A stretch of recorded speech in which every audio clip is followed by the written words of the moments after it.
Hello everyone, welcome back to my channel. Eid মুবারক সবাইকে। কেমন কাটলো সবার ঈদ? আমাদের তো বেশ ভালোই কাটলো। জমিয়ে খাওয়া দাওয়া এই সব দেখতে পাচ্ছেন। আর এই ছিল আমাদের সকালের লুক।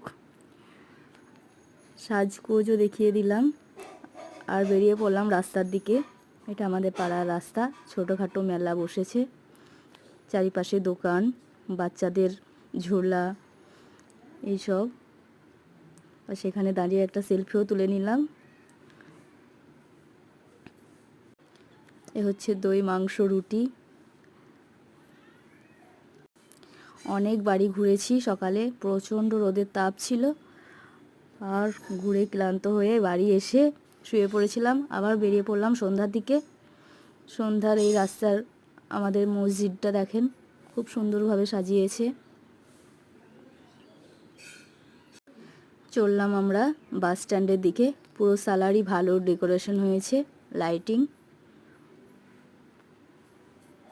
এই টোটোতে যেতে যেতেই একটু ভিডিও করছি। সুন্দরভাবে হয়তো আসেনি, তবুও কিছুটা নেওয়ার চেষ্টা করলাম। এই বাস স্ট্যান্ডের মুখে ঢুকছি। ভিড় দেখেন, মেলা বসেছে, প্রচণ্ড ভিড়, মানে কল্পনার বাইরে।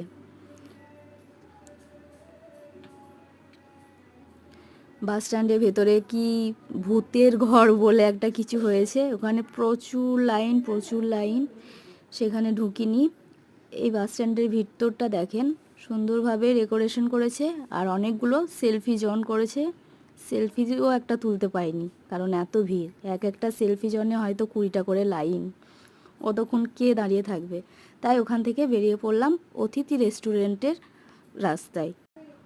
অতিথি রেস্টুরেন্টের এখানেও দেখেন প্রচুর ভিড়, মানে এখানে ভিড়ের চপটে অতিথি রেস্টুরেন্টের গেট বন্ধ করে দিচ্ছে আর ঢুকতে দিচ্ছে না।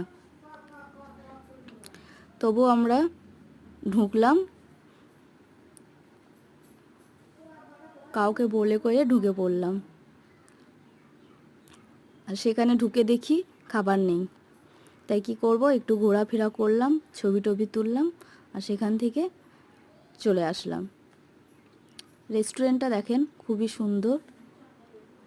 মানে এত ভিড় হয়েছে, ওদেরও কল্পনা করতে পারেনি যে এত ভিড় হবে। খাবার পুরো শেষ।